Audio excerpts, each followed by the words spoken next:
All right, so today we got to talk a little bit of transfer portal, then some more transfer portal, and then to wrap it up, we're going to talk a little bit more transfer portal because, well, Oklahoma has been killing it this off cycle.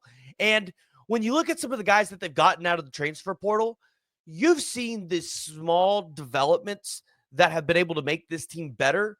That ultimately, when you go into this fall, as long as you're healthy, you believe that this team possibly could win 9 or 10 games. Now, I think a lot of people want to get through the summer, see the team get healthy, but you can't shy away from the fact that Jim Nagy comes in, and even before Jim Nagy, Oklahoma was doing what it needed to make sure that they landed guys that were game changers.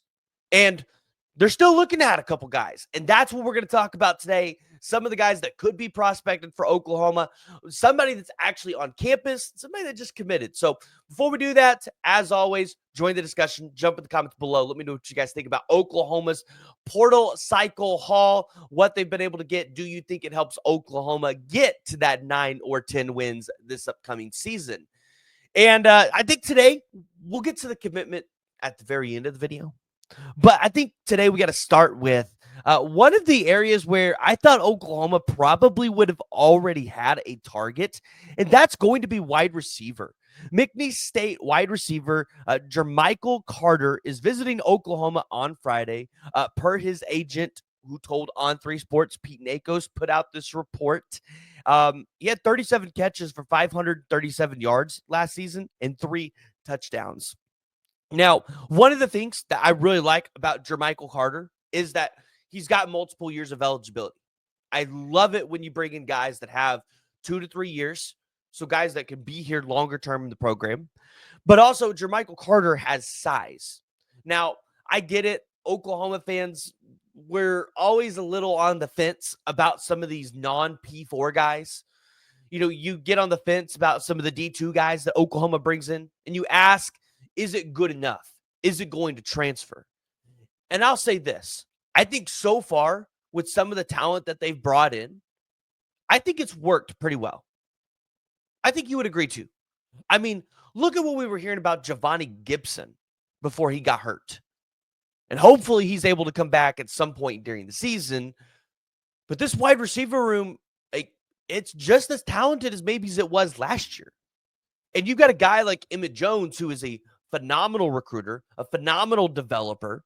And hopefully, now that some of these guys that came in the recruiting class a couple cycles ago are now a little bit more experienced, understand the route running a little bit better. But you're also going to have a little bit of turnover in that room. I expect 2 more guys to hit the portal and the wide receiver room. And I think Jermichael Carter would be a good replacement for at least 2 of those guys. Now, if you're Oklahoma, I think you spare no expense. Maybe get a couple more wide receivers, stash them away in that room just in case you get hurt, because injuries happen. We saw that last year. But Jermichael Carter, when you go watch his game, he's able to use his length and his size to go win those 50-50 balls. And on the offensive side of the ball, I think athleticism wins. I don't think it's purely, you've got to be entrenched and ingrained and playing in the P4 talent before you can actually do it, right? You got to work your way up there.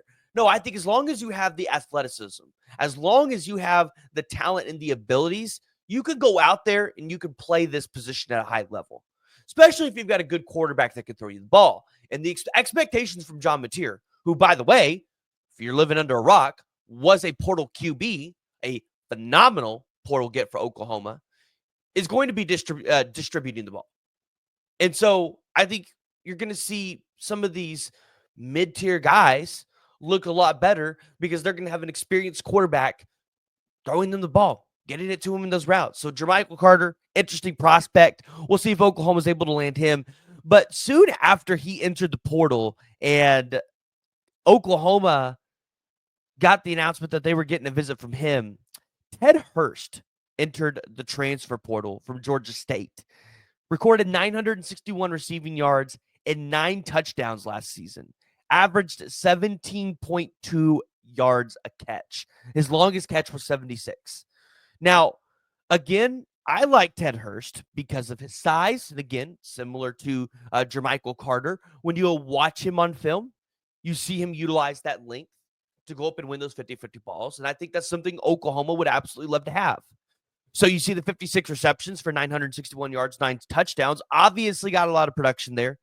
And Georgia State, don't let them fool you because it's Georgia State. They played some decent talent last year. You look at Vanderbilt.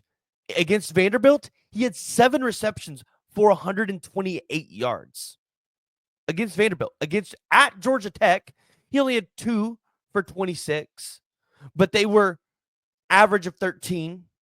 And, you have to wonder, right? First game of the season was shaken off because after that, the kid was phenomenal up and down the board. Against Butch Jones in Arkansas State, 9 receptions for 173 yards. So I think Ted Hurst is somebody. If you're Oklahoma, you've got to kick the tires on. You've got to look at. You've got to entertain this possibility. Now, we talked a lot about the wins. And one of the wins I think most Oklahoma fans right now, you want to see Oklahoma go out there and win at the tight end position. You want to see them go out there and land a big-time tight end. The only issue is, I think some of the tight ends that you would be interested in are SEC transfers, which means they would have to sit out a year. And I don't think you're going to go out there and take a guy and let him sit out a year. Everybody else, I think you're pretty good with what you have currently. So for tight ends, I don't think, listen, if you walk out of here with no tight end in this portal cycle, and it was because there wasn't any good tight ends, we'll count that as a win, right? We'll count that as a win. You didn't spend the money when you didn't need to. Now, Oklahoma did get a transfer from Ricky Lole the other day, and we didn't get a chance to talk about this. We've been pretty busy with just life and all, but he did visit Oklahoma and then didn't make it off campus. Played for Nate Dreiling at Utah State and started his career at Oklahoma State, but is now with the Oklahoma Sooners. And yeah, this is a great addition. Obviously, you believe this is probably a depth piece. He's probably 6 or 7 on that depth chart, but you never know. These are the guys that could come in after a year or so, probably end up booming. Like, this is a guy that's going to push a Marcus Strong to take the next step and be a little bit better. This is going to push a true freshman in Trenton Wilson to be a little bit better so that he might be able to see the field. And then ultimately, maybe down the road, this is a guy that could end up being a guy that could produce for you. So Oklahoma's had some really nice wins in the portal cycle. And I think if you're an Oklahoma fan, you've got to take your laps because this is something that I think a lot of Oklahoma fans didn't necessarily expect, because I think we just always expect disappointment at this point. But Oklahoma, I think, is putting together a sneaky good roster for the upcoming season. I want to hear from y'all, so join the discussion. Jump in the comments below. Give me your thoughts. If you guys are new to the channel, make sure you guys hit that like and hit that subscribe button.